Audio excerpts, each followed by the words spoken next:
വാക്കിൽ പറയുകയാണെങ്കിൽ രാജ്യത്തിൻ്റെ ഫെഡറലിസത്തെ പാടെ നിഷേധിക്കുന്ന ഒരു ബജറ്റാണ്. മുമ്പൊരു കാലത്തുമില്ലാത്ത വിധം നമ്മുടെ ഫെഡറലിസത്തിന് വിവിധങ്ങളായിട്ടുള്ള ഭാവങ്ങളുണ്ട്.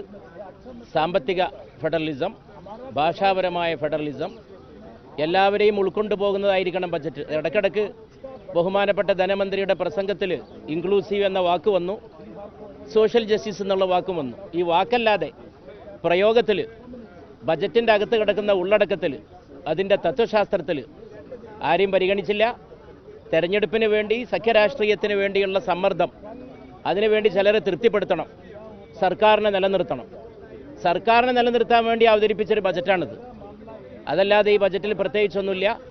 കൂട്ടത്തിൽ കേരളത്തോട് കാണിച്ചിട്ടുള്ളത് ബഹുമാനപ്പെട്ട ബഷീർ സാഹിബ് ഇവിടെ സൂചിപ്പിച്ചതുപോലെ വലിയ അപരാധമാണ്, അക്ഷന്തവ്യമായ അപരാധമാണ്. കേരളം എന്നൊരു സംസ്ഥാനത്തെക്കുറിച്ച് ഒരു തവണ പോലും ഒരു പരാമർശം ഞങ്ങളത് അവിടെ തന്നെ സഭയിൽ ചൂണ്ടിക്കാണിക്കണ്ടായി. ഒരിക്കൽ പോലും കേരളം എന്ന വാക്ക് ഉച്ചരിക്കാൻ, മൊഴിയാൻ കനിഞ്ഞില്ല. അത് വലിയൊരു അവഗണനയാണ്.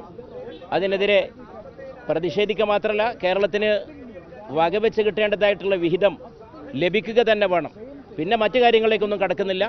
ഇവിടെ ബഷീർ സാഹിബ് പറഞ്ഞു, മറ്റുള്ള എം പിമാരൊക്കെ പറഞ്ഞുകൊണ്ടിരിക്കുന്നു.